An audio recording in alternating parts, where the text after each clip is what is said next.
आज हम लोग स्ट्रक्चर के बारे में पढ़ने जा रहे हैं। सबसे पहले ये जानना होगा कि स्ट्रक्चर होता क्या है। स्ट्रक्चर जो होता है वो एक यूज़र डिफाइंड डेटा टाइप है। यूज़र डिफाइंड डेटा टाइप क्या होता है? यूज़र डिफाइंड डेटा टाइप वैसा डेटा टाइप होता है जो user as per his requirement बनाता है।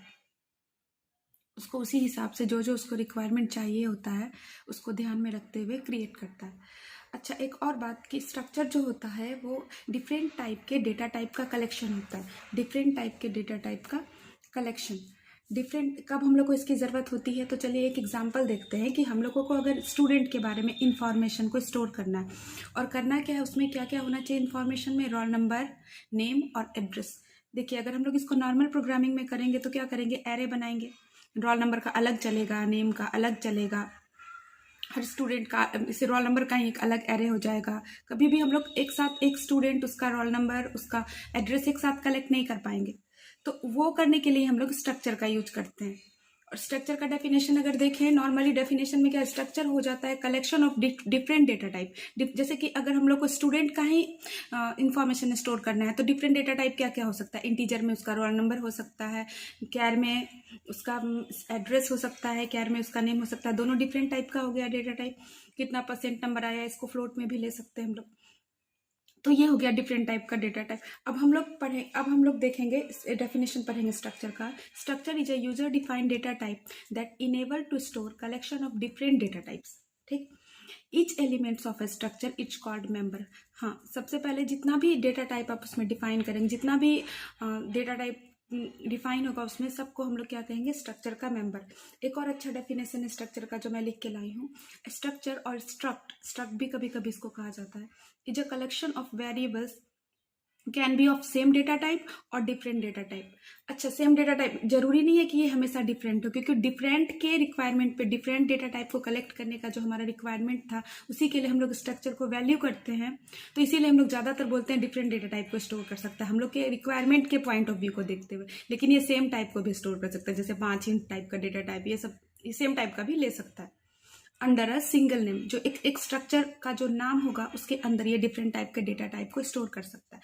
अब हम लोग देखेंगे जनरल सिंटेक्स कैसा दिखता है स्ट्रक्चर। एक तो स्ट्रक्ट कीवर्ड, जब भी हम लोग स्ट्रक्चर कोई लिखेंगे, डिक्लेयर करेंगे या डिफाइन करेंगे, कुछ भी करेंगे, उसके पहले एक स्ट्रक्ट कीवर्ड होता है। ठीक, अभी हम लोग बना रहे हैं स्ट्रक्चर को कैसे सिंटेक्स लिखते हैं वो देख रहे हैं। स्ट्रक्ट कीवर्ड लिखेंगे, उसके बाद एक structure name, user defined name होगा। स्ट्रक्ट कीवर्ड है जो लिखना एकदम ज़रूरी है। कर्ली ब्रेसेस शुरू, कर्ली ब्रेसेस क्लोज होगा। सेमीकोलन लास्ट में, एंडिंग लाइन सेमीकोलन होता है। ये तो सबको पता है कि जब कोई लाइन सी में खत्म होता है तो हम लोग को सेमीकोलन देना पड़ता है। इसमें कंपाइलर समझता है कि हाँ, यहाँ के बाद ये चीज़ खत्म हो गया पूरा। ठीक, डेटा टाइप 1, डेटा टाइप 2, ये मेंबर जो भी, मान लीजिए यहाँ पे डेटा टाइप इंट भी हो सकता है, फ्लोट भी हो सकता है, जो भी डेटा टाइप आप लेना चाहें, और उसका एक यूजर डिफाइंड नेम। समझिए डिफरेंट डेटा टाइप का वेरिएबल अंदर में डिफाइंड है। यहाँ पे ये इंट का भी हो सकता है, फ्लोट का भी हो सकता है, यहाँ पे भी ये इंट का भी हो सकता है, फ्लोट का भी हो सकता है। एक एक चीज को हम लोग क्या कहते हैं, मेंबर कहते हैं। एक सिंपल सा एग्जांपल यहाँ पे समझाया हुआ है। देखिए, स्ट्रक्ट तो कीवर्ड लगाना ही है, और हम मेरे स्ट्रक्चर का नाम क्या है, नंबर। ये जो स्ट्रक्चर नेम था, यूजर डिफाइंड नेम, यहाँ पे जो है वो नंबर है। ठीक, यूजर डिफाइंड नेम। ठीक, अब दो देखिए, इसका मेंबर कौन कौन सा है, इसमें 2 मेंबर है। एक इंटीजर, यहाँ पे पहले डेटा टाइप लिखना था और कुछ भी यूजर डिफाइंड नेम देना था। तो इंट n1 एक इसमें मेंबर है, और फ्लोट n2 ये इसका दूसरा मेंबर है। ठीक, तो ये हो गया आपका एक स्ट्रक्चर का डिक्लेरेशन कह लीजिए, डेफिनेशन कह लीजिए कि स्ट्रक्चर हम लोग ऐसे बना सकते हैं। ठीक, यहाँ पे जो है ये वाला, और इसका एग्जाम्पल है ये वाला। अब एक इंपॉर्टेंट बात आती है कि स्ट्रक्चर का साइज क्या होता है। स्ट्रक्चर का जो साइज होता है वो जो डेटा टाइप उसके अंदर डिफाइंड होता है उसके साइज को अगर हम लोग जोड़ दें तो वो स्ट्रक्चर का साइज हो जाता है। जैसे मान लीजिए इस स्ट्रक्चर में देखिए, स्ट्रक्चर का नाम क्या है, नंबर स्ट्रक्चर में देखिए 2 डेटा टाइप है, इंट और फ्लोट। इंट का साइज क्या होता है, 2 बाइट, और फ्लोट का साइज होता है 4 बाइट। तो देखिए, इसका तो साइज हो जाएगा 6 बाइट। अब देखिए मेमोरी में कैसे होगा, मान लीजिए 1000 से आपका रैम स्टार्ट हुआ तो ये n1 जो होगा यहाँ पे 2 बाइट तक चलेगा, उसके बाद 4 बाइट तक क्योंकि फ्लोट है, n2 चलेगा, टोटल मिला के 6 बाइट इसका मेमोरी एलोकेशन होगा इसका, इस स्ट्रक्चर का। अच्छा, अब सबसे पहले जब हम लोग एक स्ट्रक्चर डिक्लेयर कर लेते हैं, एक डेटा टाइप बना लेते हैं। समझिए कि जब एक स्ट्रक्चर पिछले पेज में जो बताया आप लोग को, एक स्ट्रक्चर बनाए, ठीक। अब हम लोग उसको यूज कैसे करेंगे, उसके टाइप का वेरिएबल कैसे लेंगे। जैसे इंट तो एक प्रीडिफाइंड डेटा टाइप है, उसके टाइप का वेरिएबल हम लोग कैसे लेते हैं, इंट ए। वैसे ही स्ट्रक्चर जो हम लोग एक डेटा टाइप खुद का बनाए हैं, उसका वेरिएबल कैसे लेंगे, ठीक, उसका वेरिएबल कैसे डिक्लेयर करेंगे उसके टाइप का। तो वैसा करने के लिए मेरे पास दो तरीका होता है। एक होता है कि जब हम लोग स्ट्रक्चर को डिफाइन कर रहे हैं उसी समय हम लोग उसको यहाँ पे डिफाइन, जैसे मान लीजिए कि एग्जांपल है पहला, सबसे पहला जो है वो तरीका वो है कि मेन फंक्शन के अंदर, इजी वाला है इसीलिए इसी को पहले बताएंगे, मेन फंक्शन के अंदर करते हैं। सबसे पहले देखिए एक स्ट्रक्चर बना है, स्ट्रक्ट स्टूडेंट नाम है इसका, इस curly braces open curly braces close, int char दो इसका मेंबर है, इंट का जो नाम है studi है, और नेम 10 कैरेक्टर टाइप का है विथ 10 मेंबर्स, ठीक। अब हमको इसके टाइप का वेरिएबल, अभी एक स्ट्रक्चर एक डेटा टाइप बन चुका है, अब इसके टाइप का वेरिएबल कैसे डिफाइन करना है। तो मेन में जाएंगे, जैसे हम लोग लिखते हैं इंट एक यूजर डिफाइंड नेम, वैसे ही यहाँ पे क्या करना पड़ता है, पहले स्ट्रक्ट लिखना ही पड़ता है। बाद में इसका उपाय बताएंगे कि नहीं भी लिख सकते हैं, लेकिन अभी जानना इतना ही है। स्ट्रक्ट लिखेंगे, कीवर्ड है ये लिखना ज़रूरी है। उसके बाद स्ट्रक्चर का नाम और उसके टाइप वेरिएबल S1 S2 जो भी नाम आप लोग को रखना है, यूजर डिफाइंड वेरिएबल डिफाइन करेंगे।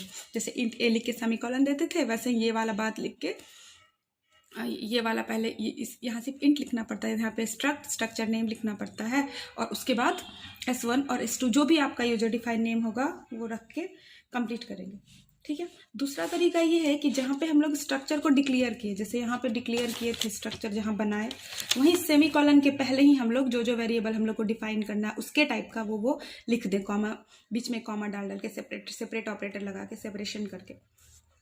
ये तरीका दूसरा हुआ। लेकिन ज़्यादा वैल्यूएबल कौन सा तरीका है, ज़्यादा वैल्यूएबल है फर्स्ट वाला तरीका, क्योंकि यहाँ पे ना हम लोग लिमिटेड वेरिएबल ही डिक्लेयर कर पाते हैं और यहाँ पे अनलिमिटेड जितना चाहे, ठीक। ये हो गया।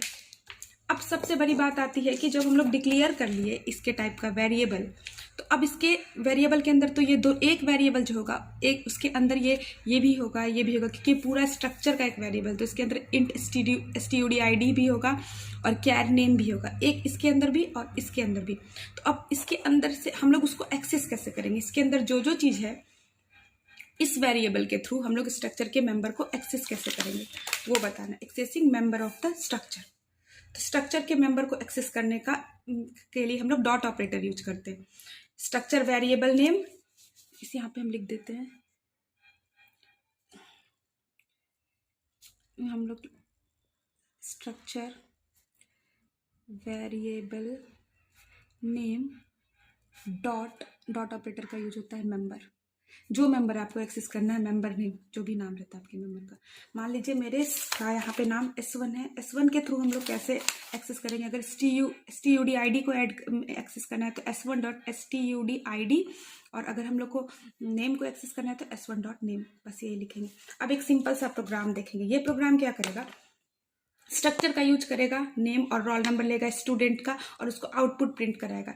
नॉर्मल भी हम लोग इसको बना सकते थे, लेकिन हम लोग इसको स्ट्रक्चर सीख रहे हैं क्योंकि स्ट्रक्चर का यूज करके बनाएंगे।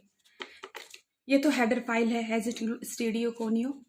स्ट्रक्चर कीवर्ड तो लगेगा, ये तो हम बताए थे आप लोग को। एस जो है आपका स्ट्रक्चर का नेम है। अब इसमें देखिए दो मेंबर्स हैं, पहला मेंबर कैरेक्टर टाइप का है जो नेम है जिसका नाम, और ये 10 कैरेक्टर रख सकता है मैक्सिमम। दूसरा है इंटीजर टाइप का रोल नंबर, ठीक। अब मेन फंक्शन के अंदर हम लोग इसके टाइप का वेरिएबल डिफाइन करेंगे। स्ट्रक्ट तो लिखना ही था, उसमें स्ट्रक्ट लिखे, एस स्ट्रक्चर का नाम है इतना तो लिखना ही, और मेरा वेरिएबल का क्या नाम हो गया S1। अब S1 के थ्रू हम लोग एक्सेस करेंगे, जो हम लोग देखे थे अभी एक्सेस डॉट ऑपरेटर लगा के जो एक्सेस कर रहे थे।